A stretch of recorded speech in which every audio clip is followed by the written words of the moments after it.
Hello, hello, Long Island Gaming League. This is your boy Bruno. We're back into it. I haven't forgotten about you. It's been a while, but we're Been a little back. while. Uh, Joined today by my boy Tom. Tom, how you doing? I'm doing pretty good, my man. How's the quarantine been going, man? Quarantine's been okay. I'm more of a homebody myself anyway, so my girlfriend and I it's it's been okay for us. Obviously, shopping and all that, it's been a bit of a hassle, and not being able to see family as frequently we normally have has been a bit rough, but we're both very fortunate enough to be able to work both of our jobs from home when we had to, and slowly but surely working our ways back into the office as well. But how about you? How's quarantine been treating you? You're the I can do it from home. I'm the I can't do it from home. I'm stuck at home for probably around 7 weeks already now, and I cannot Oof, it's go to been that work. long. Although my work is considered um it's considered an essential, but because of having to go inside of people's houses and stuff like that, they don't allow Mhm. us, so we're home. I mean, this is. Sure, sure. But on the flip side, I've been able to dedicate myself a little bit more to my gaming. So it's a lot of new stuff coming in on my personal side in terms of gaming It and seems like almost everyone right now has been picking up controllers and whatnot during this quarantine. I mean, it's the perfect time to do so. So, a lot of people who you normally wouldn't see, streaming or playing games, they're sharing a bunch of yeah. gaming content, and it's honestly from being gamers ourselves, it's nice to see. It's Oh, yeah. getting Put it in more. this perspective. I didn't have a webcam before, and I still can't get one because even the cheapest webcams are all sold out because everybody is or Everyone's streaming getting it. or they're producing content or just to talk to the family or through the internet. It's probably the best time to become a gamer, but for the ones that were already gamers and already thought about getting into it, it was like the wrong moment for it to happen because it's like if you weren't prepared, it wasn't gonna happen. But I mean, you try to put in your time, you try to put in your effort, and what comes out comes out. But I mean, besides that, it's just trying to stay sane. Trying to maintain the family from killing each other, and from you putting your head through a wall because you just stuck in the house, and it's just horrible. Uh, But once there's gaming and you're able to shoot fictional characters instead of gaming is shooting other. like it's like a universal language too. So, Yes. no matter what age you are, no matter what gender you are, no matter what language you speak, Yes. WASD is almost like a universal language. But Exactly. today, Bruno, we are joined today by Mr. Fernando. Fernando, would you like to introduce yourself? Sure. My name is Fernando Aguilar. I work with the Long Island Gaming League a lot when it comes to working with BOCES and the STEM programs. And yeah, I pretty much kind of have my own little content creation company per se. I wouldn't say more, I guess more of a brand than anything. The Cave Bros, which yeah, my friend and I we both co-founded, and um, yeah, I'm just as as big into gaming as you guys are. That's pretty much it. I'm a gamer from day one. Don't lie, Want man. to give us a little Don't bit do. of history about day Yeah. one and how you came about and a little bit of history. Yeah, Give yeah. everybody. Yeah. All right. So basically, I mean, it really didn't start until probably about middle school was when I first got like a gaming laptop. I remember my mom accidentally brought home an Alienware laptop. Lucky dog. You're like, ooh, she, what is this new toy? You're like, yeah, she mommy, what did you get me? Oh, that's no good. I'll take care of it. You go to your room with this. Says she has no clue. yeah, I remember she got it from her job, and she like brings home this green. I remember it so vividly. It was like a green Alienware laptop, and she's just like, yeah, the people at my job gave it to me because their son doesn't use it anymore, and I figured, we might as well have a laptop here in the house with the computer we have. And I was just like, I can use this. I said I can use this. If you don't mind me. And And I remember the first thing I got into immediately was Dota. That was Okay. the first game I downloaded, like straight off the bat. My friends played it all the time, was Dota and TF2. And then pretty much that kind of took even throughout high school until about Overwatch came out. Mm. Um, and and my probably my best game and my biggest game, which Bruno knows, was Mm. Counter Strike. I was waiting for this one. Go ahead. Was Counter Strike, and I actually didn't really get into that. I dabbled a little bit in high school. I Mm. played like I remember I played for like 3 months in my junior year of high school, and then I didn't touch it all the way until my first year of college.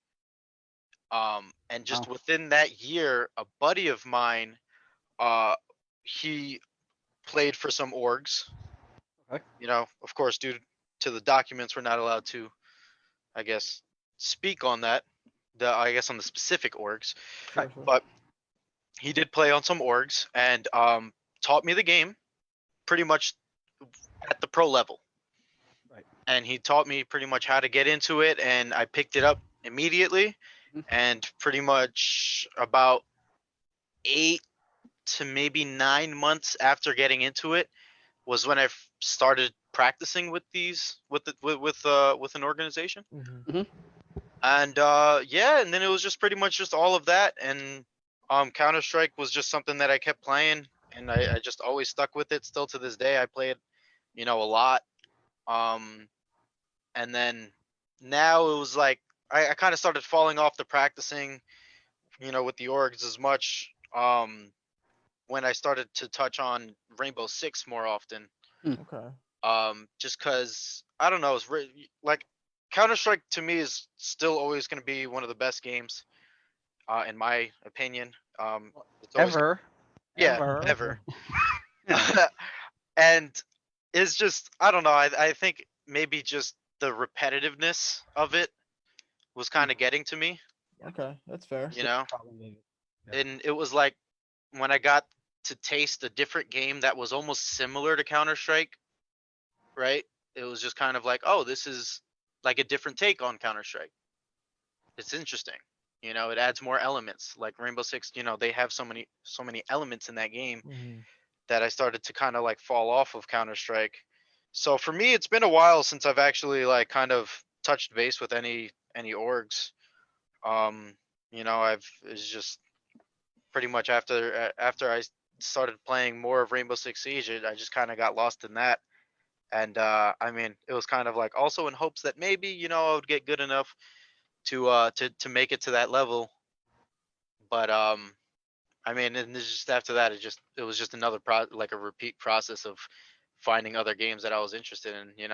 Sure, sure. So you're a man of many hats when it comes to the esports scene then. Yeah, yeah, dude. I for another time frame, I was really into fighting games. Okay. So pretty Interesting. So much, you've been all over the map. yeah, yeah. So like after Counter Strike came Rainbow Six Siege. Mhm. Siege took over for a while. I remember I racked up in a year of playing Rainbow Six Siege. I racked up about 1,200 hours. Wow. Well, um, okay. It's more than a yeah. few. Whew. So that was like in about a year of playing the game, and then uh, that's when I started touching base with Tekken. Okay. And Tekken was big in the LAN center that I worked at. My buddies and I, I had some buddies that decided to open up a LAN center. They brought me in. They said, "Hey, we feel like you would be able to help us out a lot." So we started working together a lot there, and then the Tekken community was kind of like growing in there. So I said, "Oh, this is kind of like cool. Like I like the way that the tournaments work, Mm-hmm. right? Where it's like it's not based on orgs.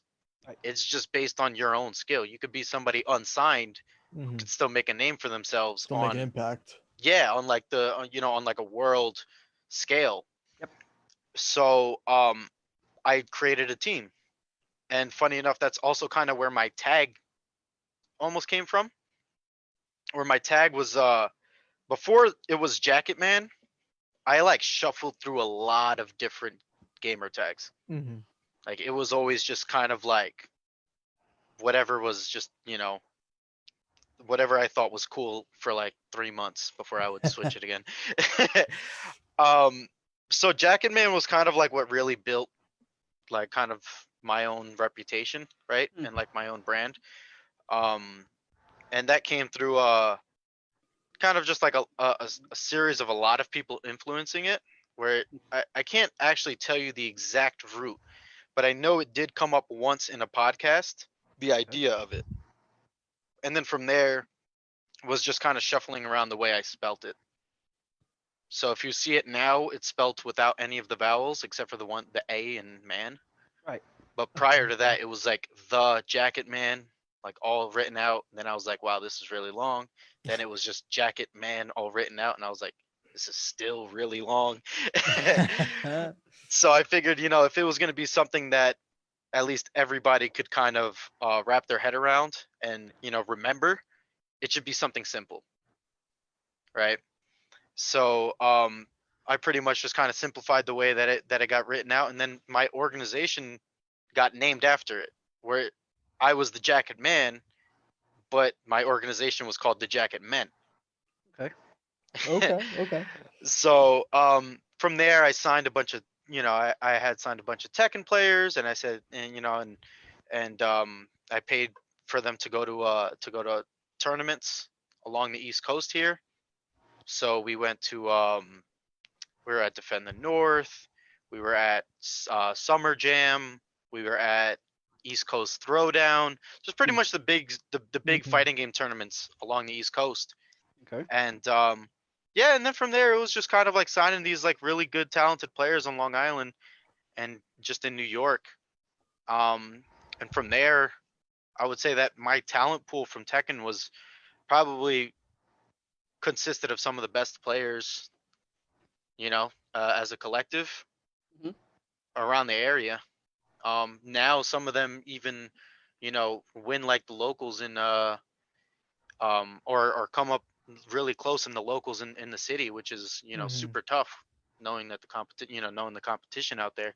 Oh, definitely. Um, so they play, now they're even better now, from what they were before. But it was just nice, it's nice to know that I got to, be a part of that.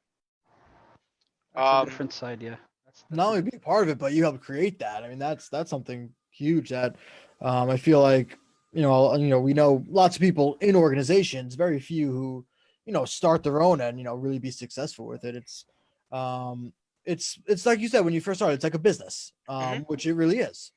yeah, So just having the fair mind to not only be a player, but also be in essence almost entrepreneurial, admirable, very very cool, yeah, something that we love to see, especially so close to home.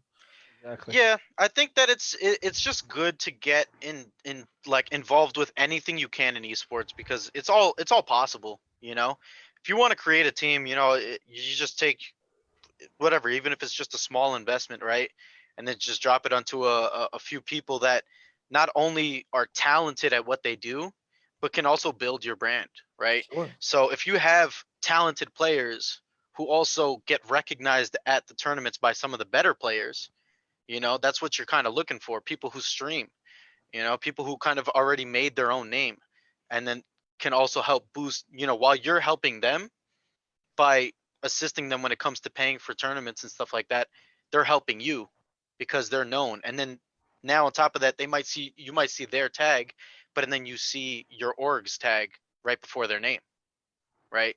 So it's kind of like if you were to see, I guess back for CS:GO sake, let's say we were talking about Stewie 2K, Mm. and then you saw the C9 or Shroud, right? And at that time you saw the C9, so you Right. always knew what organization they were part of. Hmm. So it even works Exactly. like that on a local base, where it's just like, oh wow, this guy is a really talented player. A lot of these big players at least know of them, and then now they see the org that they play for, Hmm. right? Right. So it starts to legitimize kind of what you've built Right. based off of even a small, again, a small investment. It doesn't have to be anything crazy. I didn't have like thousands of dollars that I was going into it with. It was just kind of like whatever I made at the country club I worked at, I would pay out to people who couldn't afford to go to tournaments, but I knew Right. were good enough to win and place in tournaments. You know what it is at the end of the day? It's not just it how am I gonna say it? It's not always about the dollar. Hmm. It's and the way that you put it, that you did have some of the best players in the area, but that's the key word there is in the area. You're investing in players from here, local players, which you see all these other big organizations. You got guys from north, south, east, west, multiple countries. You did a good thing, which was investing in local talent, which I don't know if I've heard too much about that. You know, like other organizations, other people doing stuff like that. It's not just all about the money. Hmm. It's also about that you're investing in local talent. You're putting Long Island and New York, well, not as much New York, but Long Island itself on a different scale of what it was before. When you have all these, you could probably have the best player in the world living here in Long Island, but if he it's like you're also saying, he might not have the money or the possibility to go to these tournaments, and you were giving them this opportunity to put their skill set out there and making a name for themselves, and at the same time also making a name for Long Island. So I mean that's also I think more enough of signing them, that itself, I think that's much bigger than anything that any money that you could have given them was you know recognize their skills and giving them the possibility to put their name and their where they live out on the map. Yeah. No, of course, and that was kind of my goal. My goal was Long Island. The population is here and the players are here. It's just nobody gets to be seen here. You know, Right. the land center that we had, it was like we try to help build that, right? It's like, where do you see tournaments get played on Long Island? Not It, much. it doesn't happen. It doesn't happen. Nobody does things out here unless you're a Smash player, Exactly. right? And where's the opportunity for the Tekken players? Where's the opportunity for or people who maybe we're not even just talking about fighting games, but even other games. Yeah. Like, where are you going to play a LAN CS:GO tournament? It doesn't happen around here. At You all. know. So at that time, we didn't really have anything that would do that. So we were like, why aren't we the people to do that? Why don't we do that? And we did. We worked with the high schools, and we put on a few events at Nassau Coliseum. um and it opens up opportunities. And granted, it didn't turn into anything bigger, but at least you gave it a shot, right? At least you're giving your community a chance. And that's pretty much just all that was the whole goal about the whole thing. Exactly. So now, pretty much after all of the whole fighting games things happened, I still kind of stayed in tune with a few of the players, and Mhm. I still would help them out. And to this day, I like mostly I have a Street Fighter guy who he's kind of like one of my main players that I stick with, a lot. I help him out a lot. Um, I stick with him, and then pretty much now is just about kind of focusing on what I want to do. I've gotten to try everything, and now I'm kind of like turning my focus into seeing exactly what it is that I want to fall into. And Right. for me, one of the big things is production. Like, I really love, the streaming and production of events, like live production. Mm. Mhm. That's something, to me, I love it. It was A so content much fun. creator, basically. Essentially, yes, but more on like an event scale, right? A Right. content creator, like in-house things. Hmm. I'll do for fun. Mhm. But something that I want to look more into is doing live events. Sure, For sure. on a larger scale, because I got to get a taste of it. I got to be in these stadiums, and I've gotten to be part of the production as a Mhm. commentator, as an MC, Right. and even as like as a stream manager. You know, where I'm standing behind the computer and I'm figuring, and I'm changing the cameras and working on all that stuff. So since I've gotten to try it, I've started to feel like that's kind of something that I'm enjoying more in esports. So right now I'm in school. I'm pretty much doing that, but on the side, while I'm here at home, I try to work on it as much as possible. Especially now with quarantine, I'm trying to, Right. I'm using this time now to just kind of learn and absorb any information I can on that. Sure. Yeah, And it's of course, especially a weird time right now because you see, typically you talk about production, you're talking about people going to events, people, going to the stadiums and having those big teams, sitting behind the stage, working on that kind of thing. Right now, production has been different. And I mean, I'm someone who watches the Overwatch League, so I've been watching kind of what they've been doing as far as production goes, Mhm. and it's impressive. I mean, we're in a very unprecedented situation, Mhm. and you know they're making it work. They're not stopping things. Um, everyone's basically home. Production teams are home. All the MCs, all the shoutcasters, they're all home in their apartments and such. Mhm. Um, so I feel like, especially if you were to learn right now in like almost a worst case scenario, um, getting back to normal, um, I don't want to say it would be easier, but it's good to kind of get both sides of it under your belt, So you're like, hey, if this happens, I'll be prepared and I'll be able to adjust accordingly. Right. So Yeah. being someone into production, I'm sure right now it's almost like a learning situation, which is really cool too. Yeah. Well, I I mean, think. Oh, I'm sorry. Go ahead, Bruno. no, no, no. I was gonna say he was bringing up the Overwatch, and you probably can concur with me with this one. But the ESL is they're still going on with the Counter Strike, the the year league, and they're still fighting to go towards the finals and all that, and they're doing everything from the players at home, Yeah. and the production is. I mean, you have the problems that I've seen every once in a while, like games get postponed because of bad connections of the players Sure, because they're playing sure. from home. The inevitable things that just get in the way, the Exactly, obstacles. but they're still going forward with their stuff, and in term production wise, it seems like it's the same thing as if they would be playing in a stadium. I mean, now is the time to learn certain things that you wouldn't learn if you would be doing a normal tournaments, and you're doing it from with players at different positions in different places of the world. It now is actually the best time for that. I think. I mean, for production people, I think this couldn't be. This is one of the best times that they can ever have because you start to learn stuff that you would never learn because it's that thing. It's something. This isn't something never heard of. I've never heard of tournaments been done like this at Hmm. this scale. Talking about world championships being fought like this. So Well, I think that's just the beauty of like just being able to of production in general, right? It's like, you would think, oh, well, we're in this situation, everything is going to be on pause, right? Like we're not going to be able to see any more events, we're not going to be able to see any more leagues, any tournaments, none of that. I know you watch Overwatch League, you watch ESL.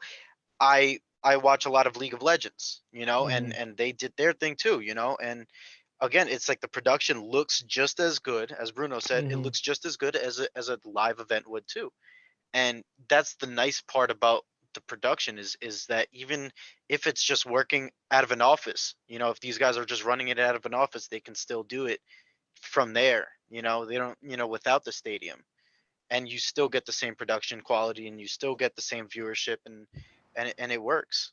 It works. So I definitely know that there are companies out there that were affected by it. Of Of right, course, course. everybody's missing out on whatever ticket sales and just even a lot of events that got Mhm. canceled, The which is the stadiums unfortunate. themselves, the venues, Yeah, the venues and even the Mhm. companies, the The companies that got canceled companies. on, right? Where it's Yeah. like they were like, okay, you got to be out in Vegas, but oh, never mind, E3 is canceled or something, right? Mhm. Stuff like that. So it does raise the question though, like what's going to happen after the quarantine? What are the live events still going to be the same way that they were True. beforehand? Is it going to go You back know? normal, or are people going to say, "Hey, this isn't too bad. Like we can do this"? Yeah, Uh, are they saving money by not doing XYZ? Is it being more costly? I mean, there's going to be a lot of factors that are going to be looked into that probably weren't really looked into before. Um, yeah. Cause like I'm a big UFC fan, and mhm, I don't know if you guys have been watching at all, but they've been doing it with no crowds, and mhm. yeah, Yep. exactly. there's even a lot of fighters who are saying that they actually prefer the fights without the crowds, just because now when they're in the middle of a fight, they can actually hear their coaches in their corner, Uh-huh. Uh-huh. right? And it's just like, oh, like this adds a different element to my fight, Sure. right? It's like if I can hear my coaches, now we're even getting better entertainment because of it. You know, yet like Sure. yesterday I watched a UFC card, and those fights were amazing. And why? It's because any fighters, usually the crowd is so loud you can't hear your coaches telling you what adjustments to make. Yep. Yep, Yep. exactly. Now they can hear them, they make the adjustments, they can even hear their opponent's coaches Yep. and the commentators. So it's almost like you have all of the coaches in your corner, right? And you Mhm. can use that to help you. So what's going to happen with that?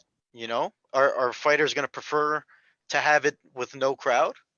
They're still getting their money from the pay-per-views. They're still getting their money from all the viewership that they're getting. They're not getting ticket sales, but they're still putting on fights, and they're still able to pay their fighters. So it really does raise a question as to what might happen afterwards.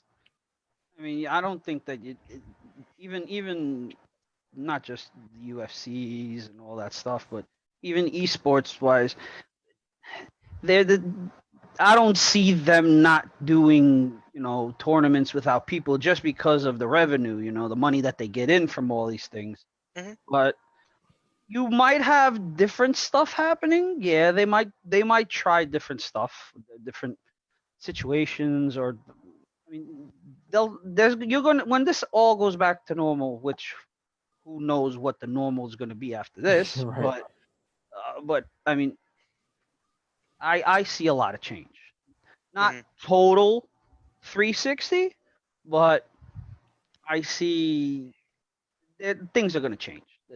A lot of stuff is going to change in many ways. They might reduce the number of people that are going, which would contribute to that whole less background noise, and you can concentrate more on what your coaches say. Although in the esports way of doing things, it's a little different because you do have your coach that has a microphone and a headset that's connected to yours, so Mhm. you don't have that back the back noise. Mhm. But in terms of everything else, I mean, I don't see the NFLs and MLBs not doing without people in it. I mean, they're gonna No, figure I it mean out. for them it just goes down to the business aspect of it. Right. Um, Even if players, for example, would like a little quieter, they can actually hear call outs and all that.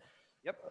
The organizations, they still got to make the money to keep it running. So, we may see maybe like a mix, maybe less.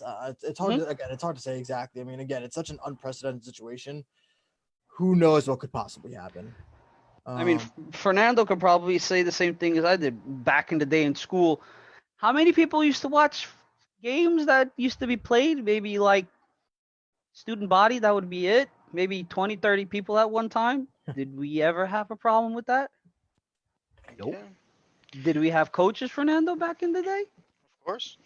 Eh, but it's just things are different. What this seems like it's gonna probably go back to what it used to be. It's more like a it's it I think I actually think this might start running away from the whole money factor and start being more of a, I don't know, trying to give a better experience to people that when they don't have to, not worrying so much about it.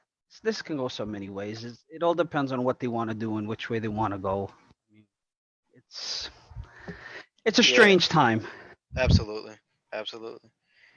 Well, I actually, funny enough, I kind of wanted to bring something up to you, Bruno. Oh boy. Because you texted me the other day. You said, "Hey, if you want to play some Valorant, Oh god. to I let you was know." about to ask you about Valorant. That was gonna be the next words out of my mouth. Okay. That's so funny because it's funny. I heard something come from like your icon over here, so I was just like, oh, I didn't want to interrupt you, but like we got to the same page. Bruno, tell me What's up? what's going on, man? What's going on? Are you Ah. feeling it? Is it the same feel? Is it too different? Like Yeah, I Have want to you? get My you first two are question the is: Have you guys played it before? Both of you guys. Have you ever played it? Both of you. Valorant. I've actually been playing Valorant frequently. I played a Okay. lot of Valorant so far. Okay. Now, this is coming from someone with zero CS:GO experience. I have Right. once opened CS:GO as a game. I've watched What's it. your point of view? Tell me. I am personally loving it. I Why? think it is as much. And now again, I'm an Overwatch guy. Overwatch has been my main game for Mm-hmm. a very long time. Mm-hmm. This is bringing back the I don't necessarily. I mean, obviously, Overwatch has a lot of skill involved, Mm-hmm. but the cooperation needed and the pinpoint skill needed is just it's different. Uh-huh. And from someone not coming from CS, it's fresh for me since I don't have that background. But I definitely understand why CS is the game it is and why CS has the sustainability that it has. Oh, you have no clue. It You have no clue. What? Keep on going. Uh, you have it's no the fact that, clue. like you were saying before, CS:GO as a game, Mm-hmm. yes, it's repetitive, but It's different. it's right. It's almost as if I mean every game can be a little different, Mm-hmm. you're going against. It's not about the uniqueness per se, but it's about clicking foreheads basically, Mm-hmm. Okay. which I appreciate. And I've been really enjoying it. It's a game where, you need to be methodical, you need to be calculated, you need to really hone down, listen, pay Mm-hmm. attention, be aware, listen to Mm-hmm. your teammates. And aside from that, there are plenty of opportunities to also pop off on your own. Yes. It's interesting. And again, I've been loving it, but I wanted to hear your guys' opinions because you guys have that background. You guys have that CS:GO mentality already. Okay, So so I wanted to hear you guys talk about it. so this the way I see it, and a lot of people bust my balls because of it, but it's the whole thing of the whole conversation every once in a while comes out before the whole now that they have the whole competitive like ranked kind of gameplay. Before that came out, when everything was on the same everything was on the same level with everybody and all that. Everybody was on the learning curve. People kept on asking, and I asked everybody the same thing. The whole thing: what do you prefer, CS:GO or this? And everybody was. I would say I still prefer CS:GO, but this feels very alike in certain ways, but it also caters to, and I could for everybody that out there that doesn't know, me and Fernando, although we did play CS:GO, I think our age levels is still a little bit different. I think Fernando's a little bit younger than me, so Mhm. I was from when CS:GO before CS:GO came out. When Fernando came in, CS:GO had already come out. I came from Counter Strike Source, which was already itself different, in many, well, not many ways, but a lot of ways from CS:GO. And what I can say personally from my time playing was I think Riot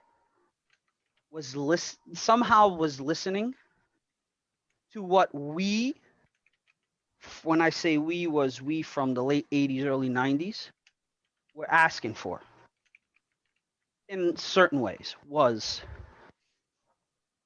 okay, rewind. No, I'll explain to you why rewind. My Okay. time, there was no Overwatch. My time was we had a game with maybe a lot of the people out there that are listening have never heard of, which was Unreal Tournament. Great game. Great game. Incredible game, which still exists. Nothing compared to what it used to be. But moving on. Which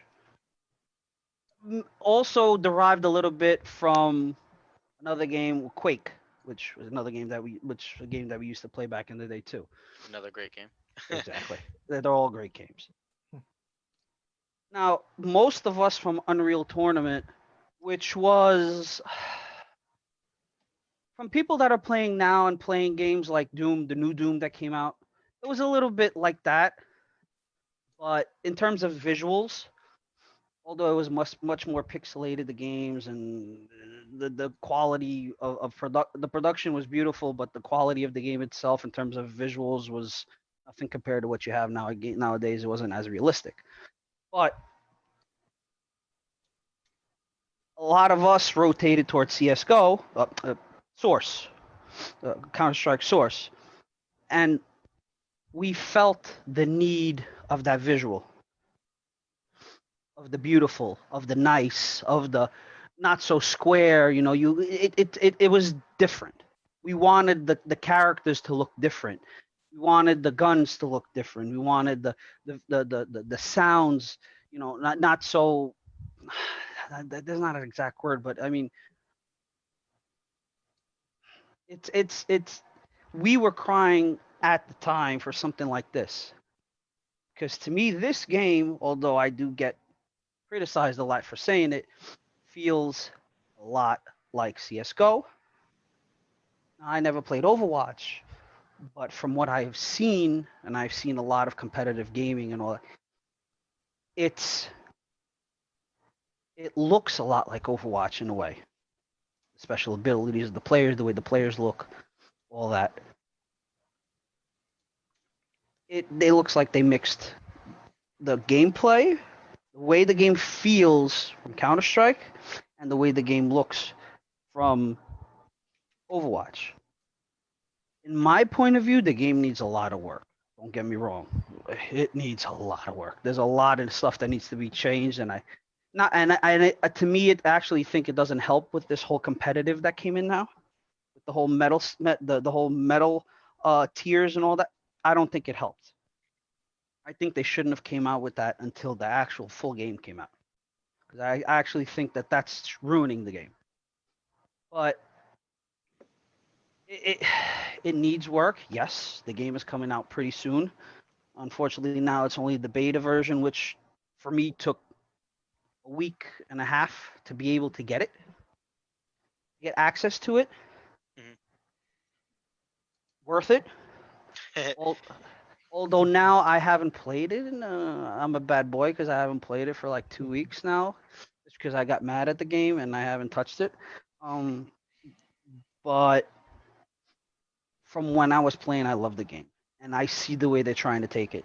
And to me, hands down, I put everything on the line when I say this. I think this is going to be the next blow up in terms of esports game. This thing is going to be incredible, insane if they're able to fix it properly.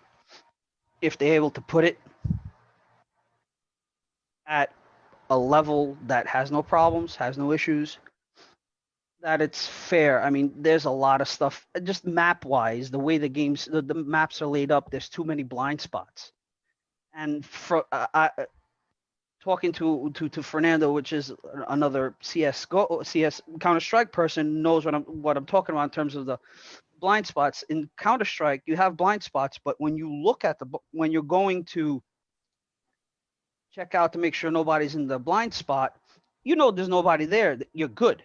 In Mhm. this game, it's much different. There's a lot of blind spots inside of the blind spots, behind boxes that you look, oh yeah, there's nobody there, but meanwhile there's somebody there. Because for some reason it's just the way that the maps are built and last time I played, I heard a lot of people on every game that I was playing was complaining about the blind spots, and it's just it needs work. But once it is at 100%, guarantee. If you're looking into investing in a game, besides Counter Strike, if you like Counter Strike but you want something a little bit with more salt and pepper, you don't want to go into the whole crazy of battle royales and Call of Duties, this is the game for you. Fernando, what do you think? Um, I definitely agree. Uh, a lot of the maps, I think need a lot. They need work. They definitely do need work. Some of them have gotten better, but they still need work. And of course, there's still time. I mean, again, we're only in beta phase here, you know. So this is what this is for. This is their time to look, see exactly how everything plays out, see what the people think about it, and then of course fix it. But overall, I really enjoy the game. Um, of course, I am a very big, CS:GO fan, but I was also a big Overwatch fan. Mm-hmm. For a long time in Overwatch, I played Overwatch from when it first dropped. I remember when Mhm. the game first came out. I didn't know what it was. My brother had a PlayStation 4. I was just like, sure, let me get this game just because it looks interesting, right? Um, next thing I know, I was master rank in Overwatch. You know, and I really did like Overwatch, but what drove me away from it was the things that they were started to come out with. Like, I don't know, Tom. I'm assuming that you played it for a long time as well. Mhm. But when they started adding new characters, I just kind of started to like fall off because I felt like it was hard to balance a game like that. You know, when you have Sure. when you have a lot of abilities and kind of like what they, um, it's almost like similar to like to the MOBAs, to like the whole mobile world, like League of Mhm. Legends and whatnot. Hmm. You have so many abilities, so many ultimates that it's tough to balance it. Yep. No matter which way you look at it, it's always going to be tough to balance it. That's Oh going yeah. to be a thing with this game, that it's going to be tough to balance. You look at League of Legends. What happens every time Riot comes out with a new character? Everyone Somebody plays gets that nerfed, character. and somebody Why? else gets nerfed. Yeah. Why is it that everyone plays this new character? It's because this new character is the best character in the game. Hmm. You know what I'm saying? And it's either they come out, they're the best character in the game, or they come out and they're not as good, so nobody plays them. So it's Right. either everyone plays them or no one plays them. It's hard to balance that in comparison to a game like Counter-Strike, where Counter-Strike everything is set since day one. You know, it for the most for the most part now you're just starting to see updates really in the price changes of guns, which changes the meta, Mhm. and that's pretty much all that changes the meta. The guns don't shoot. They don't shoot different. An AK still shoots like an AK, and it still hits one tap to the head for a kill. Hmm. An op will always be a one tap to the body or the head. Hmm. You know, the guns always work the same. And when it comes to these games that have abilities, it's not, Yep. and it's hard to balance that. And that's why it's like that's what scares me the most about Valorant. As much as I love the game, and it really brings in all of the elements of what I loved from Overwatch, which was not just a shooter, but a shooter with Mhm. with more, I guess, salt and and Right. pepper, right? It it was more than just a shooter. You had so much more to play around with, right? And from day one, like, I was a Junkrat player. Why? Because I love explosives. You know what I'm saying? So I'm just over here just firing nades everywhere and you know, throwing a landmine. So it's like you get to mess around with more than just the shooting aspect. Where I got the shooting aspect from Counter Strike, which I love. Again, now instead of me running my AK, I run around with a Vandal. Yep. And that's my gun. That's no matter what, I will take a Vandal over any other gun in that game. I was never much of an opper. I was always somebody who liked the AK. So now it's like it gives me the elements of the two games that I really did like in one game. But again, what scares me is now how are we going to keep this a balanced game? That's the problem. Sure, And I You know, got you. and it And makes it so hard on them because just right off the bat, who was the most broken character? Raze. Why? Because she has nades. yep. She has these explosives that do crazy damage, and she has an ultimate that's an almost guaranteed kill no matter when you have it. And who's the player that the character that people try to stay more away from? Right? Now like in the game, Hmm. like who people don't touch. Hmm.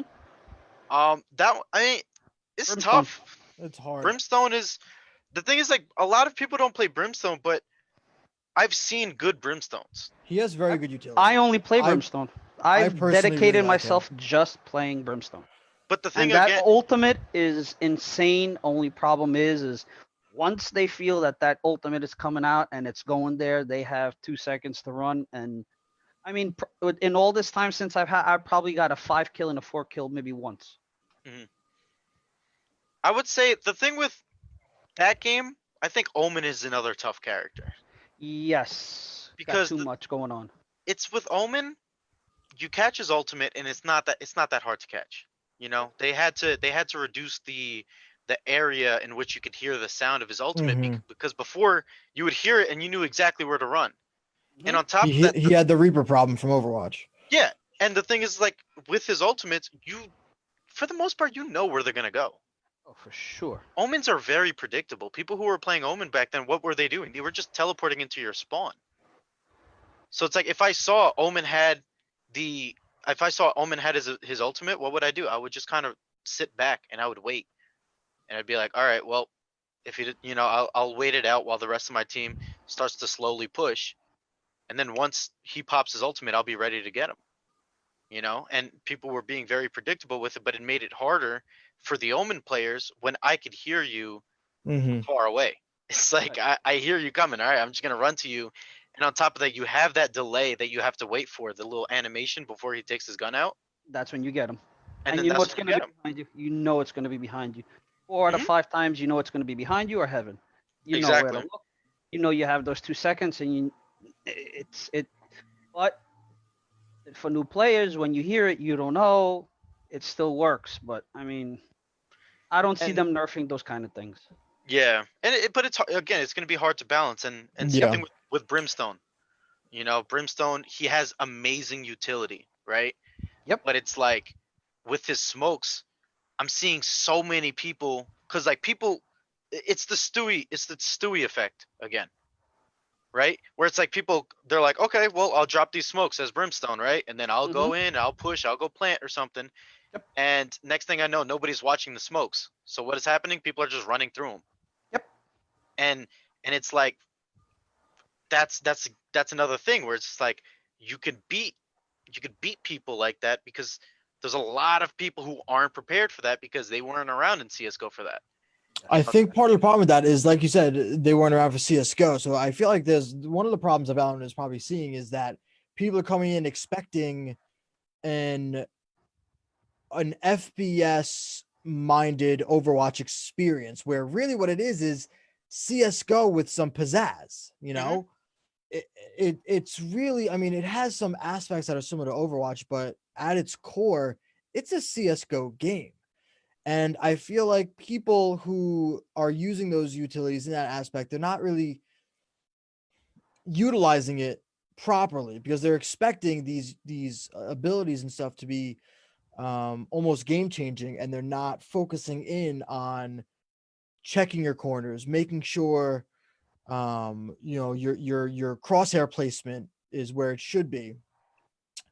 Um, and as far as balancing goes, I mean, like I said, the abilities, I think that the abilities are useful. Very few abilities are going to be game winning, Mhm. round winning, in Hmm. my opinion. Um, and I mean, it's Riot. They know what they're doing. I mean, they took a game like League and built it into an empire of a game. One of the most profitable games that ever was. Hmm. Especially revolving around esports. I am confident that they're going to be able to fix it up. Obviously, Valorant is going to have issues. It's brand new. It's going to have issues. Hmm. I think they have the ability, and I think they have the team to fix it up and make it into, like Bruno, like you were saying, the next big thing, the next Fortnite, if you will. I don't know if it'll ever replace CS for those true Oh hell CS no! CS You haven't even fans. think about that. You better change But your but mind. I think that it's gonna at least earn the respect of True. all of those It already has. hardcore CS guys. It I already has. Trust I me. think I think that I definitely don't disagree with the fact that it's gonna be big in esports. I said it since the first day that I started seeing like all these big streamers start playing Mhm, it, and then just kind of like how organizations already started mhm. investing into their Yep. teams Yep. before the game was even out. Like one of my favorite CS players is Brax, and I saw immediately he got signed by T1, and I was just like, it's a beta, it's beta, and you guys already signed three Yeah, players at that point. they're getting ready. So like I knew that right after the bat, and when I saw all these teams start to invest into players, I was just like, yeah, this is gonna be a big esport. Um, but back to your point, Tom, where we're talking about like the game winning things, the round winning abilities. The only one that I really think again is an issue is still the raise one, but it's like Mhm. what can you do? You know, Yeah. like let's say you're in a situation where you're diffusing, Mhm. right? And this raise is just waiting for you right around the corner. And then you hear it go off. What do?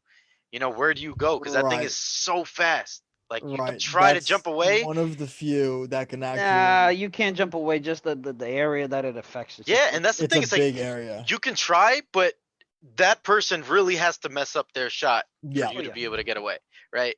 So you know the balancing it's gonna be weird, and when I start thinking about characters, I can't even like think like what they're gonna add. You know what I mean? Like Mhm. what other characters are we gonna get? Like what are gonna I be hope they the don't.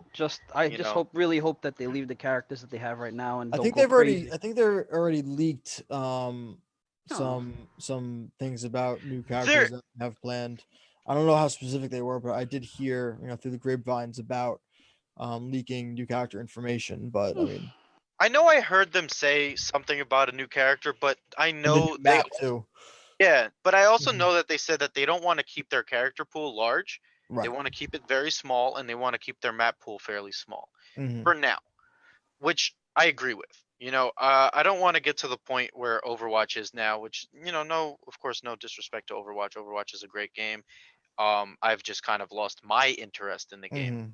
in the Mhm. direction that it's gone into. Um, but I mean, what are you gonna do, right? Um, I think it's just a little too much. I think that they've gone a little too far when it comes to the characters. Because what are they at now? I know they're over 30 at this point. 30. Jesus Christ.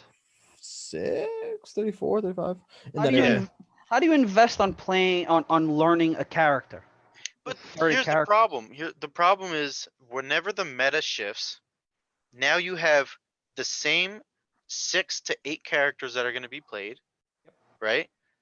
And what happens with the rest of the roster? That's one of the biggest problems that they had, which is why they started implementing the hero pools, Hmm. which has been most important, in the uppers in the Overwatch League, and that's why they actually did take it away for anyone under Masters.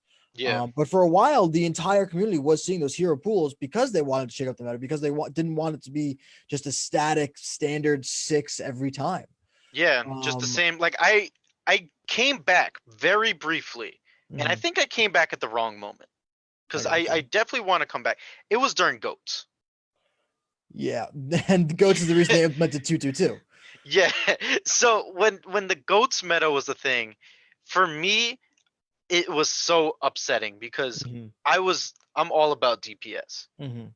right? But it's like how if it doesn't fit the meta? I can't Right, make it ideal when I right, go to play ranked because then my teammates are just gonna flip on me for not following the meta.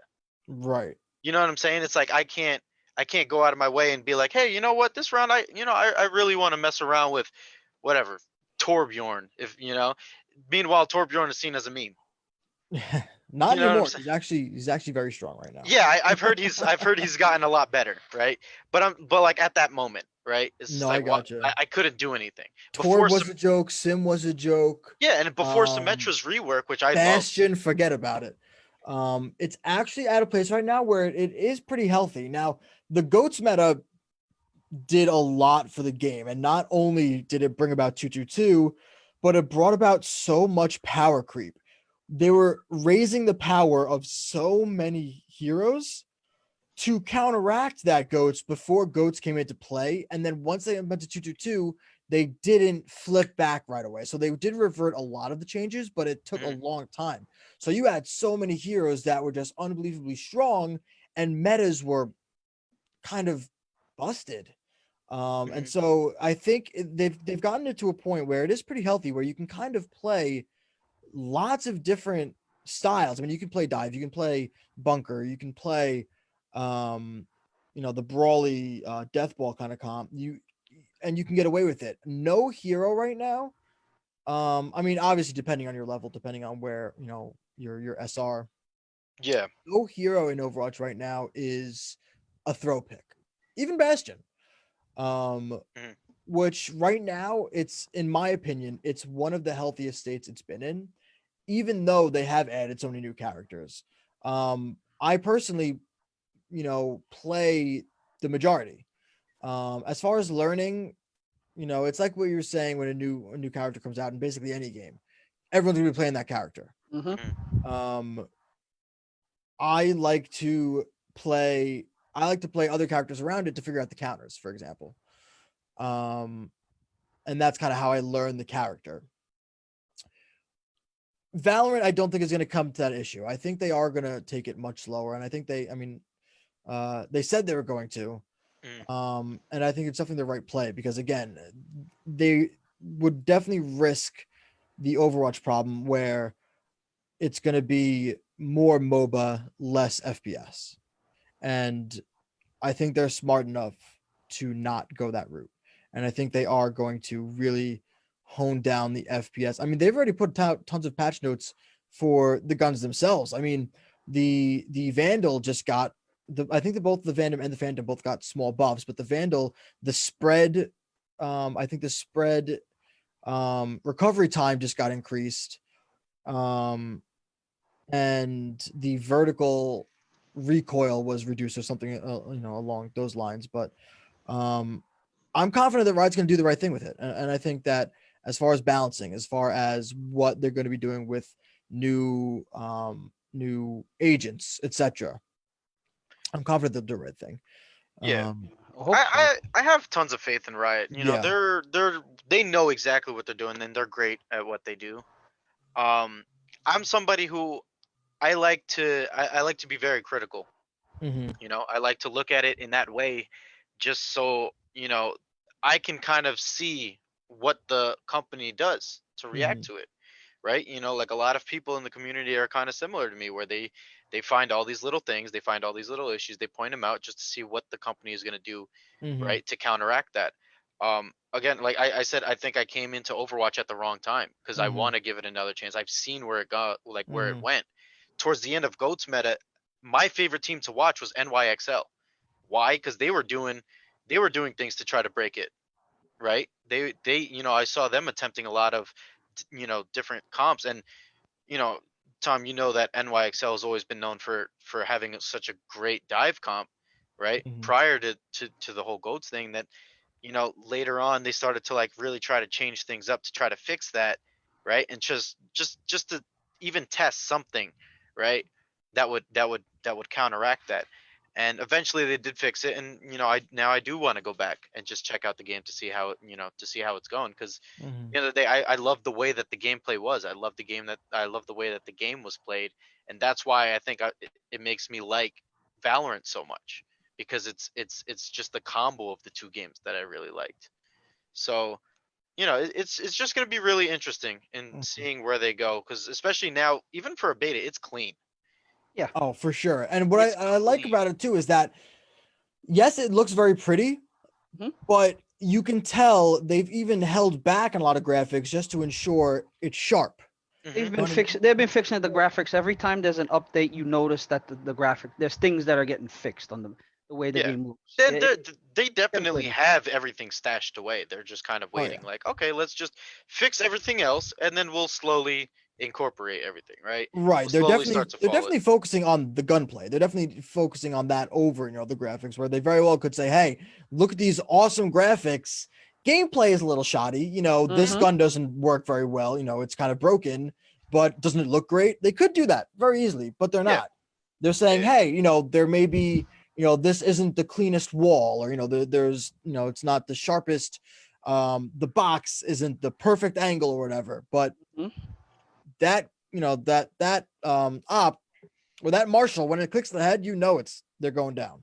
Yeah. uh, I mean, there's two things. Number one, like you guys are saying, in terms of Riot, I think they are a very good company, probably the best company out there for this kind of things because they listen to the people. mhm, For all those other companies that are out there, if you are listening, you listen to your people. When people talk, they know what they're saying. And when they ask for stuff, it's for a reason. Riot has the tendency of when they listen to the gamers, they listen to what gamers are complaining about or what gamers are asking for, and they actually fix things and they do the right thing. On the contrary of other companies, but we don't need to get into those dirty conversation right now. But it's the game needs very not very little, but needs a couple of things added. I just hope they don't go crazy with like you guys are talking about the 30 characters Right, and right. I hope they don't go down that line because if they go down that line, they're gonna lose this game very quick. This is a shooter game. This is not a character based game. You know, although I don't consider it a character based. I consider it actually more like a. I don't think they play the characters for the characters themselves. It's more for the ability. Hmm. You know, like you see when you build a team, you know you're gonna have a jet. You know you're gonna have an omen. You know Sage. you're gonna have a sage. You know most likely you're gonna have a viper, or you're gonna have a soba. I'm always Sova, my main. Just saying. It, If you it, if it you ever need a Sova on your team, just let me know. you know that there's always gonna be these players because of their abilities. You know, like I play Brimstone. I like Brimstone. I'm not the kind of type of player to rush in, and Brimstone is good about that. Brimstone is more about holding the spot. He'll use his molly to burn down one of the passages, so they have to rotate, or they're gonna have to wait, and it gives enough time for the defending team to to, to rotate and to defend. And once you're waiting there, then he uses ult on you. You're done. I Hmm. mean, each player has its abilities that work on different type of gameplays, and I like that. Yeah. You know, it's So it's it's nice. another thing that I really noticed about the beta, I don't know how much you guys messed around with the practice range. Very little, probably like 15 minutes at one before I started, and then I just go right into it. I think that it's really, really good because it's something that no really other shooter offers you. True. Like like the speed test. The speed test I Mm-hmm. found extremely helpful when I first was starting. Extremely helpful. Because basically what that reminded me of was it was kind of like Bruno, do you remember those like custom little servers that you could Mm-hmm. subscribe to for CS:GO that would Oh, help? those crazy ones like they used to have gunfight or they had special maps that people made or stuff like that. Yeah, yeah, yeah. That Mm-hmm. just things that would help with your aim, would help with your movement, Yep. stuff like that. They pretty much just incorporated all of that into a shooting into like pretty much an open gun range, Yes. which I think is something that's amazing. Like I wish. Oh, I also just remembered something else too about this game that I love. The beta was the I don't know.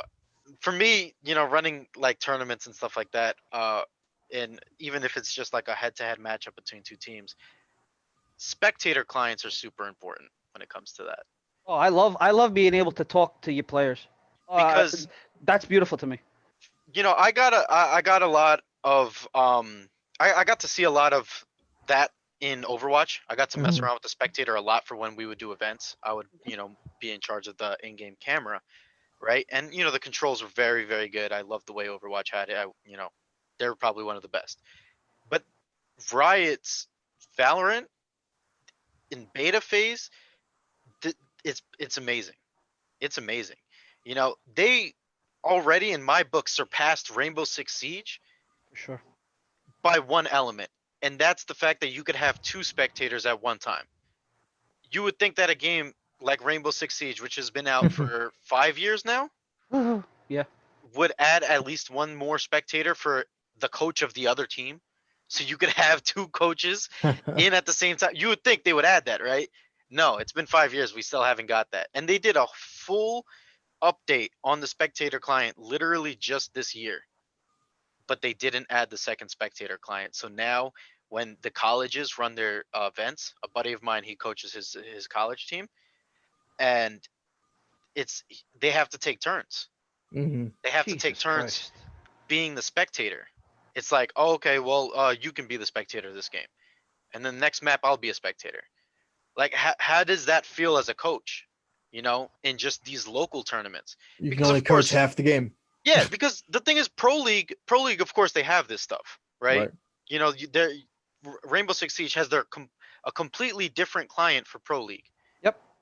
but when it comes to just your locals and your colleges that are playing in this and Mhm. other leagues that are playing in this, they don't have access to that. So now you only have the one spectator client who's most likely the person who's streaming. So where do Exactly. your coaches tie into it? Where can they watch? They have to watch off somebody else's screen. They have to watch off of the stream itself. You know, like it doesn't give you that opportunity. So like Riot already did that. I do 10 mans on Fridays. I run 10 mans. And it's awesome because if let's say I want to get somebody who's just wants to commentate it or just, you know, spectate it, we can have that. You know, it opens up that opportunity. It's something that I'm working on right now where I'm trying to create a competitive league for Valorant, and it's giving me the opportunity to be able to stream it right from the spectator client and still have someone else there. You know, a commentator, or let's say the coaches want to be in there. Boom, you guys can have it. Coaches take it away. You know what I'm saying? So it opens up the opportunities for you to be able to do that. Just like every single other game, Overwatch I loved because I was able to do that with the spectator client. Mm-hmm. I think Overwatch you could even have more. I don't remember off the top of my head, but you were able to have multiple spectators in there. You know, so that ties into the production side of things, where a lot of people kind of don't pay attention to that because, you know, as an average player, what do you care how many spectators are in a custom lobby, right? Like, to the average player, that doesn't really mean anything. Right. Yeah. No. But Most people, they're like, guys, I don't want to spectate. yeah, it's like, what? It doesn't matter, you know. Like Yeah. I'll watch someone who's streaming right now, right? Right. Meanwhile, for me, when it comes to running events and stuff like that, now it gives people the opportunity, right, to Right. kind of It's mess vital. around You with need it, it. different You need it. elements. Yeah, exactly. So I think that they made that really well, including the, you know, the shooting range, which I think is fantastic. And if you have you guys tried out the little hidden um there's a little parkour. Oh, with Jet. Have you done it at all with I any haven't. I characters? saw my buddy do it. I didn't even know Jet, that. but That's how much I've gotten mad at the game that I've gotten away from it. Look at that. I took so much time just to like pretty much explore this whole game. I went into custom games like on like by myself on maps to Yeah. learn nade throws over buildings. I started figuring out like nade angles. Oh yeah, that's that's a whole entire learning curve as at itself that this game has. Jesus I Christ. think I've created easily on each map. I've created about maybe over like probably 10 on each side, attack and Sure. defense. This game is so crazy that you can shoot from point to point certain things. Yeah. Sova can easily point to point. Oh yeah, Sova? I've been working on the Sova arrows. Are you kidding me? He can be on A and he'll shoot an arrow to B and he'll mark the whole entire bomb site. Hey, I gotta know where they are. What can I say? Yeah. This- Well, Bruno, that's just like Counter Strike. You know, Counter Strike. yeah, in a way. In a Yeah. way. One of my favorites was like on Mirage. You know, just all the smokes that you would throw when you're on attack. Us too. Right. When you can flashbang over the wall or the doors too long. Yeah. There you go. Boom. Stuff That's like one. that.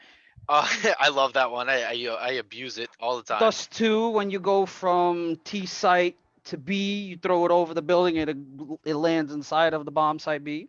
Yep. On Mirage, you could literally smoke out. You could smoke your way to boxes at the top of mid, just from your spawn. Literally, as soon as you respawn, you just toss it up towards the little antenna there, and boom, it lands perfectly. It's funny. Back in the day, we weren't even looking for these kind of things. Now everybody's looking for points in advance. Jesus, it's the way the games have come to. It's just crazy. Yeah, and you know, of course, that comes to the fact that I joined CS:GO late, right? Or, you know, technically late. So like, by the Yeah, but time I still, was when you in it, came in, we weren't even looking for those things. We knew the basics. yeah, Nowadays, it's every little. Oh, if you aim for that corner 2 inches above the window, and it. Oh my God, come on! It's just play the game. so yeah, I mean, that's what I've been doing in Valorant. I just kind of figure out all these crazy things, like especially with Brimstone, with his Molly. Yep. Dude, I gotta get into a custom lobby with you. I gotta. There's a lot of stuff. I mean, that I actually think now that's the whole transformation of gaming of these kind of games. That I actually think they built Valorant in a way for those kind of things. I mean, Soba with his arrows doing 3-4 sure. ricochets, and the game's built for that. Yeah. And you can just think, tell by the angles. I mean, Right. so many walls have those different types of angles. Like that's not an accident. You know, one They bad angle and it knew comes what back they to you. were doing. They knew Well, what they were doing. One of the peoples that were on the map building team actually he was part of the map building team for CS:GO. Mm-hmm. So Explained. Okay. the way I think that the way that they saw what happened with Counter Strike and their Mhm. maps, they were like, all right, well, we might as well at least give these people the opportunity to do it in this game, right? Because you look at pros, look at Pro League. Just look at any pro Mhm. matches in CS:GO and see how many times right off the bat, right off of spawn, boom, you see when they're ready to push, Yep. they throw like 5 smokes. Yep. Boom, right on the map, everything is already ready to go. They push right onto site. Yep. You know what I'm saying? And if somebody messes up the smoke, then maybe you're giving them the opportunity to get a pick Or the rounds lost. or the round's lost. Exactly, right? And they're giving people the opportunity to do that because they know that that's going to be part of the meta. That's going to be part Mm-hmm. of pro league when people start to get competitive with it.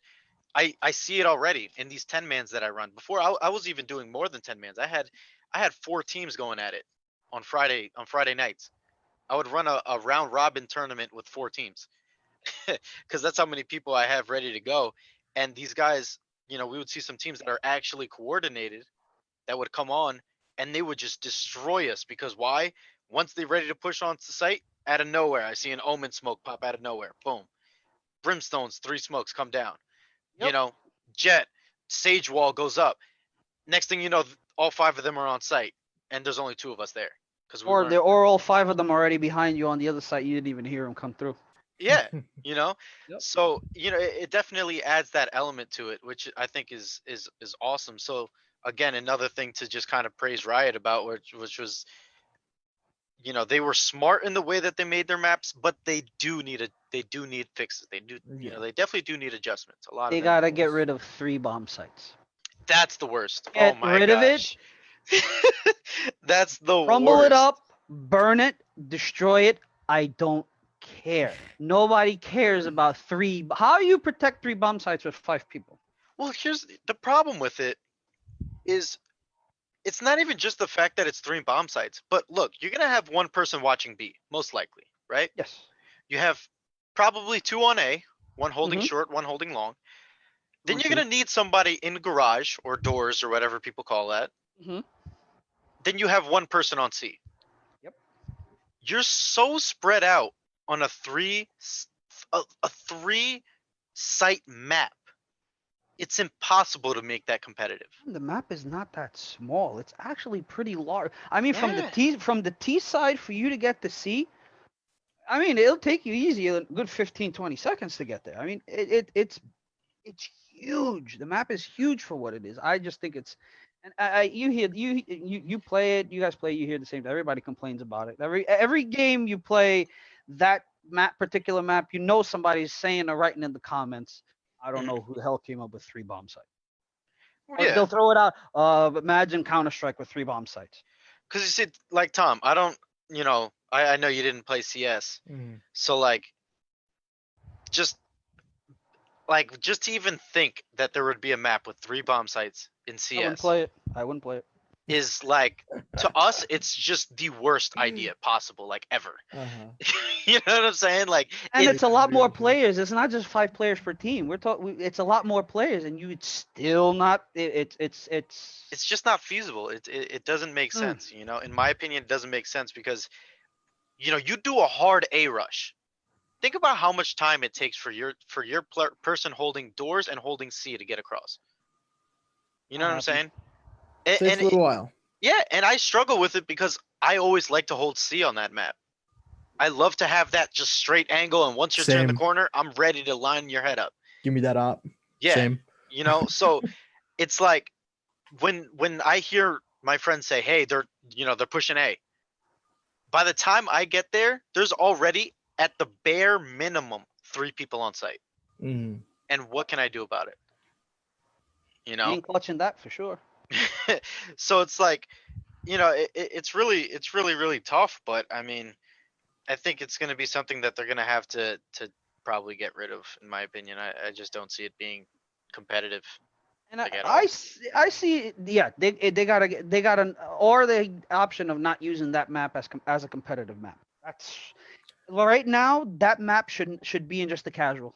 You're Mhm. not being competitive. Being a casual player, I do like the map. So, if that tells you anything about how I Go play. play competitive, and I think you'll play one game and not go back to competitive.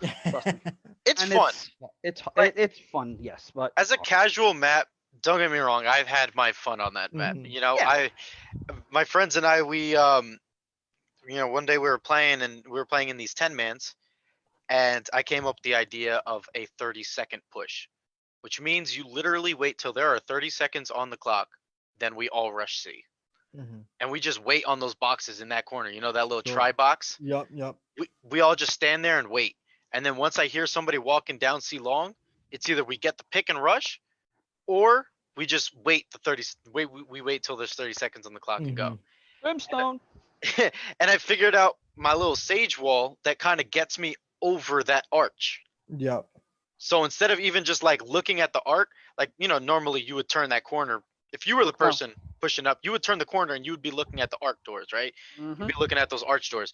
Next thing you know, you look up and there's 5 people standing on a sage wall above the arches, and we just light Yeah. them up, run to see, boom.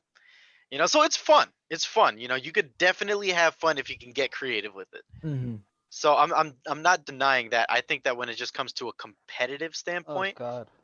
like it's just not it's not feasible. And I it's don't know. funny, these people that are playing competitive right now, they don't realize that their badge is not gonna reflect in the actual game, Oh my gosh. I think and they that's a take it so damn.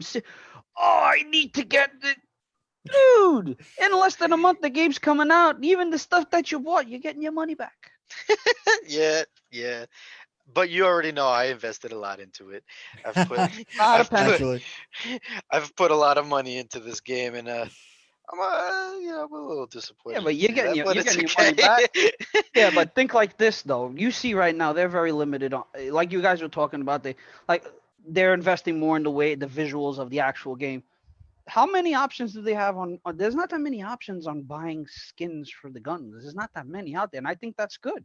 Yeah, I think they're as of right now they came out with 4 sets, which was the Imperium, one of my Yep. favorites, the one with the dragon, the Reaver, another sick one with the animation. I think that's I such a like that cool one. element that they added to it. Yeah, the ice one, right? The older one. Oh, that's another one, the Avalanche. Yeah, so 5. Yes. Avalanche, the Lux, which is the one Mhm. that changes colors. You can Mhm. you can upgrade it for multiple colors, and then the last one, which was the Prism. Yes. Yeah, I so mean, it's good. It's nice like that. It's not like Counter Strike that you can get all these damn skins for the guns and stuff like that. But it's Mhm. like they're investing more in the way games looks, and it's nice. But people are just like the other day I was playing. And they told them, oh yeah, your gun looks nice, but you're gonna have to buy it again. And the guy was like, what do you mean? And Oh no. I just shut my microphone and I Oh, heard this whole no. conversation with a box of popcorn and I'm like, this is going to be a beautiful film. This guy didn't realize he just spent this money and he's going to get the credit back to buy it again because he's going to lose it.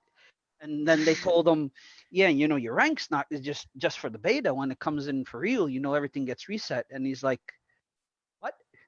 Oh no. Beautiful. If you're out there, I'm so sorry. I'm so sorry you're just finding that out, because that's They take it oh too serious, man, and it gets abusive. I yeah. mean, it gets abusive to a point, and it's just I There don't is know. one thing that I would like to see, which was kind of like an element that I always liked about Overwatch. I'm somebody who I love cosmetics in any video game.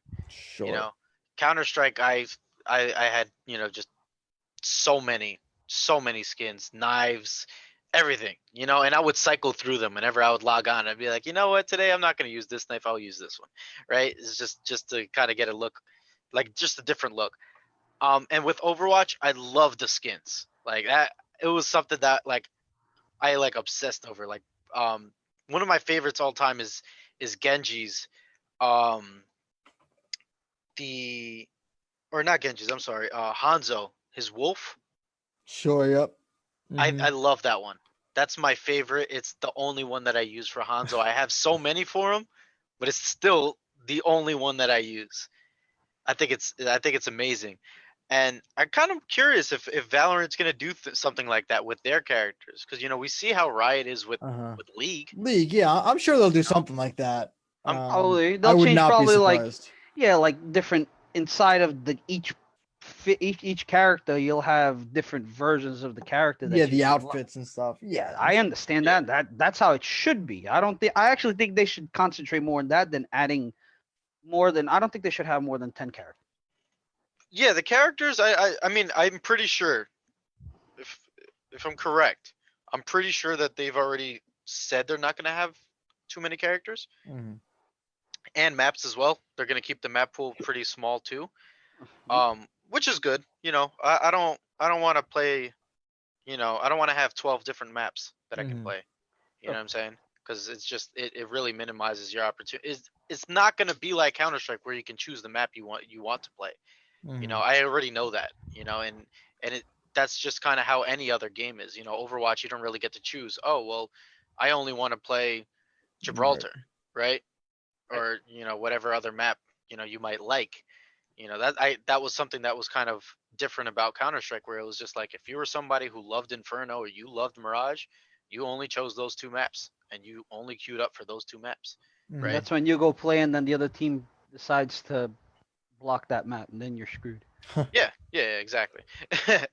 But I think that like this game that they've already agreed to that, so I would like to see like character skins. I think that Mhm. would be like Yeah. awesome. The only thing is it might make it tough when it comes to gameplay, because what happens in the situation that your character is unrecognizable? You know, like let's say you come in late to the game and somebody's wearing an Omen skin, right? And Mhm. as a newer player, you're just like, who is that guy? Well, Like but that I guy mean, doesn't look anything maintain. like You his. can have the character look differently, but at least I focus on the actual like you have the bar on top with the pictures of the characters. I focus myself on that, and I think Mhm. that should maintain the same. Although the character looks different, but on top the picture's the same. You know who's who. But Yeah, yeah. Because for me, like I came into League of Legends late. I played because my Mhm. friends play, and I mean I don't even know how old League of Legends is at this point, but it's old. Jesus, very There's old.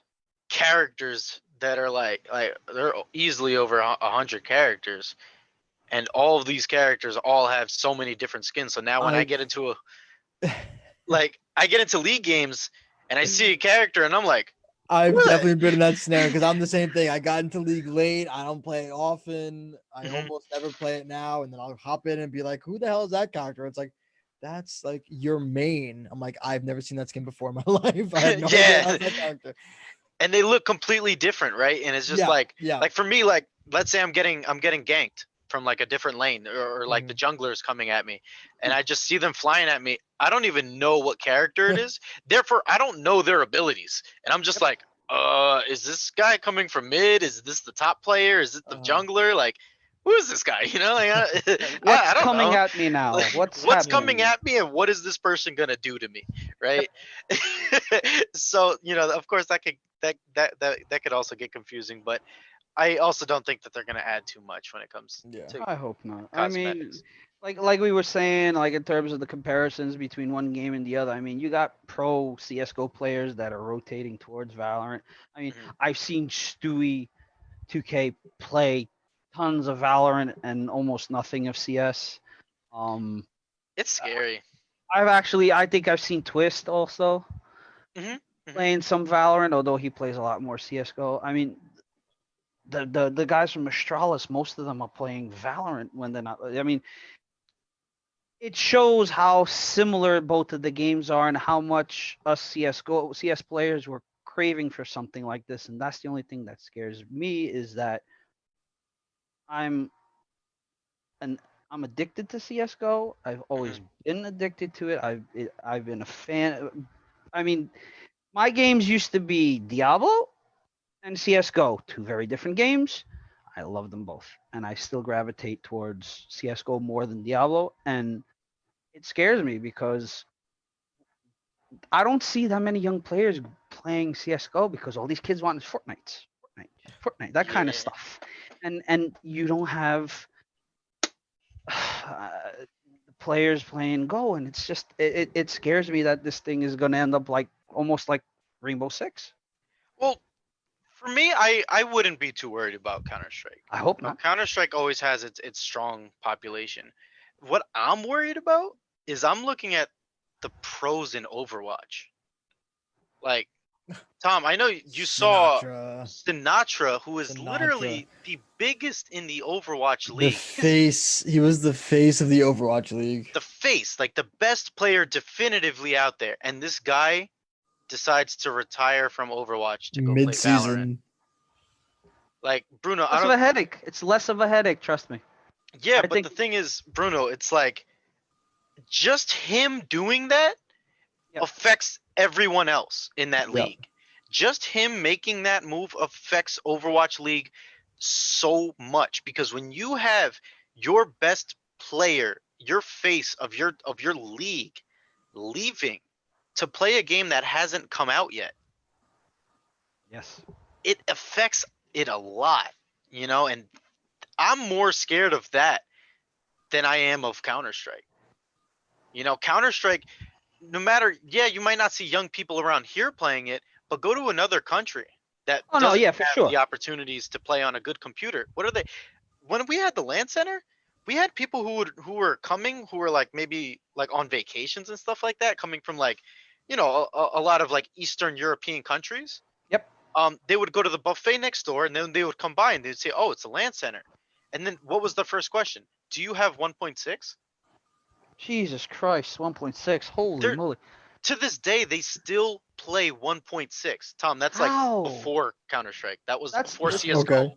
It it was was like, called Counter Strike 1.6. yeah. I think it was just Counter Strike at one point, So and then it was that's yeah, yeah. it was Counter-Strike before CS:GO. It was So hard. like CS:GO was like the newer, nicer version. Right. This, dude, you look at it, it's like playing on a GameCube. Yep. Like that's how bad it looks. But these guys, that's all they have in their country. Mhm. Yep. So It this is was what they pixelated. play. The game, pixels, pixels. Dude. Like I hopped on one computer to play it, right? And you know, of course, at that point, you know, that's when I was like kind of like my Counter Strike period. I was on my CS:GO period, and I'm just like, what am I playing right now? Because this Mhm. doesn't even feel right. Yep. You know, like just the character movement. It literally felt like you were bringing me back to playing a retro console. Mhm. You Oh know, hell like yes. I remember, not long ago I messed around with Doom, the original. Mhm. It looks the same. Yeah, 1.6 looks the same as Doom. I was thinking about that. Wow. Oh my It's god. so bad. Like you know, Doom in its time was Doom, Oh right? yeah. But it's like now, go back and play that Doom and see if you could even get past like the first couple levels. It reminded me a lot like Duke Nukem, the original one when it came out. The way the characters looked was the same. It Yeah, wasn't yeah, a round and head, it was a square head. the way they would move, Oh. right? Like the movements, like the characters didn't have any detail, and these guys still play that. Yep. You know, and that's what they play in those countries, and that's where you're gonna start. That's where you're gonna see more of the newer CS:GO players come from. You know, a lot of them are gonna be coming from Eastern Europe and Yep. just other countries in Europe. You're not gonna see it in NA anymore because NA's been taken over by Fortnite and games like Rocket League and stuff like that. You know, here in NA, you have so many more opportunities Mhm. because it's just like, okay, well, you want to be a Rocket League player, go ahead. You want to be a 2K player, go ahead. You want to be a Madden, Street Fight, like you know, a fighting game player, any of the shooters, you have all these options. You know what I'm saying? Yep. Shout So out to the organizations out there. Start contracting us 30-year-olds. We'll play. we'll play for you. Because And your age gap stopping at 22, 23, 24, you can't retire at that age. I'm sorry. Us 30s and 35s and 36, we can still play. well, we're here. We're but yeah, you know, just that's just it. You know, the youth is playing other games, and you know, in other countries they're still playing Counter Strike. So you know, I'm not too worried about Counter Strike as much as I'm worried about what's going to happen to the pro scene of Overwatch. You know, Overwatch the Yeah. game is always going to be Overwatch. At the end of Oh the yeah. you know, with just Korea alone, Yeah, no, you know, forget it. Yeah. that can just run Overwatch, Right. you know, in itself. Basically. But you know, here in NA is just the opportunities you have. Like another one I think that we're, you know, overlooking a little bit is Call of Duty. You know, look at the resurgence they're having now, and Yeah, with their coming new out with Call their of own. Duty League, Yep. Yep. right? And all that. I just wish they Absolutely. had more teams. That's all. Yeah, think but we- it's like, for me, Call of Duty, I played a lot in middle school. That was like what was it, like the like Modern Warfare, like the original. Yeah. That was right? at the time that there was a game called Medal of Honor. Yes, I loved Medal of Honor. Oh, frontline, man, frontline. Airborne. I loved it. But yeah, that's what it was. Yeah. So for me, that's what Call of Duty was. Call of Duty was like, oh, and of course we see it all over social media. We see like the nostalgia where people are like, oh, back then on Xbox 360, right? And it's coming back, and now you're starting to see that the younger generations who are like around that age now, around middle school, they're starting to be built by it now, right? And they're starting to have Call of Duty built into them. Meanwhile, the younger generations are having Fortnite built into them, Right. right? Yeah. But Call of Duty is another game where I think Call of Duty is going to be huge, especially when it comes to their esport. I think I love. I don't know if you guys watch it at all, but I love Call of Duty League. I actually haven't been able to. Stupidly and as dumb as it might seem, I haven't been able to find it. And I've been like, let me look into it, and I'm like, what the hell? I mean, even on TV, I find Formula One races. I find NBA 2Ks. This is where's the league? What the heck? You got a big multimillionaire in New York City that just invested in a team, and you don't give it here in New York. This is what something's not right.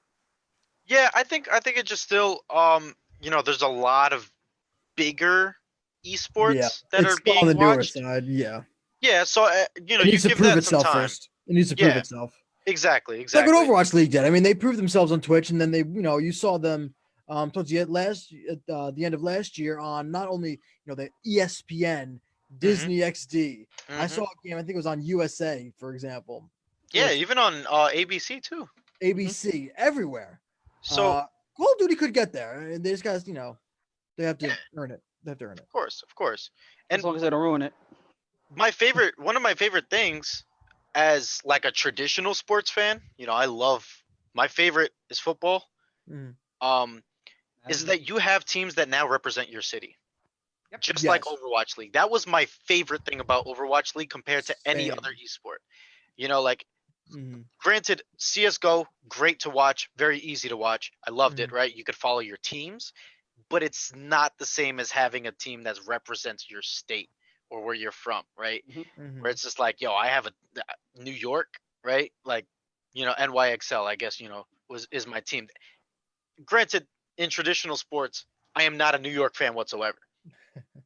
But still, it's just the fact that a lot of people from their own states can kind of just kind of like group up behind a team, right? And it's just like they can push their own state and they represent their own city and just be like, wow, like for Call of Duty League, it's the New York Subliners, and for Overwatch League, it's the New York Excelsior.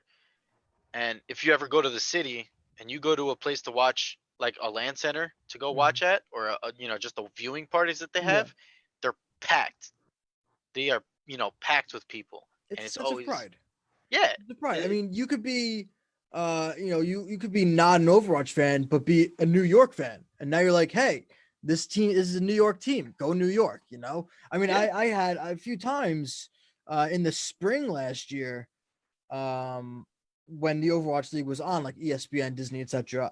I would, we'd have some, if I would get together for family or whatever, I would, turn it on, be like, just to see, scores and stuff, what was going on. And my cousins would be like, oh, what's this? I'm like, oh, it's, it's the New York team playing right now. They're like, oh, it's New York. I was like, yeah, they don't really play game. They're not gamers, but it was like, there was a certain sense of pride. Like, oh, New York is playing. Like, that's really cool. So I think it was made such a difference as far as esports goes. I think that we're going to be seeing a lot more of that as well, with lots of different esports. I hope, at least, because it gives you something extra. It gives you something to identify with, which is, I think, important. Absolutely, yeah. I'm not an Overwatch fan or anything. I've heard the Excelsior. Exactly. I'm a Call of Duty fan. I haven't heard about the other team, so I mean, Yet, it's yet. Yeah, give it some time. Give it Give some it some time, time. and that's why I was saying I think the league should have more teams because I mean, what do you have? Atlanta, you have Minnesota, you have It'll get there. not many more. I've said, where's New York? I said, where's New York? New York don't have a team. It's strange. It's strange, but I mean, hopefully, like I was saying before. Hopefully, they don't ruin the game. When I mean they, not the players. I mean or the the Triarch and all these guys. I mean, they don't. Please don't get pretty. Don't get cute. Just fix what you have to fix. Don't add crazy stuff. The game is good as it is. I mean, don't get pretty with jumping on walls and flying in the air again. Please. Yeah, we need to go back to that. That's why I Uh, haven't played Call of Duty in ages besides Warzone. uh, yeah. But but it is what it is. Listen, gentlemen, it's been very good talking with you guys. definitely, Um, Fernando, thank you so much for coming on. Yeah, absolutely, man. And I'm definitely happy to be back on a podcast. It's been a very long time. It's been a long time coming. Good to be many, back. Good to many talk to you. months, many months. You, Bruno, Fernando. I hope we can definitely have you back on in the near future. Oh, listen, we can keep this conversation on for hours the way Okay. this thing is going. We spoke for a long time just on one game. Definitely we have to have you back here because this is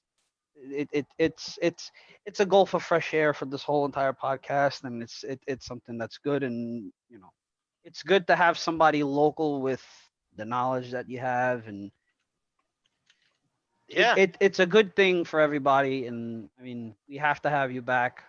I'm So always around. You could always text me, whatever it is, and if you guys want in on the 10 mans, you always let me know. I'll create space. Don't worry. I'll get you guys in there, and you know, I'm always around. I'm always I around. appreciate it. I appreciate it, man. All right, everybody out there. Another one's in the books. Thanks for tuning in. Thanks for tuning in. Please follow us on Facebook, on Instagram, on uh, Twitter. Also, check out our new updated webpage.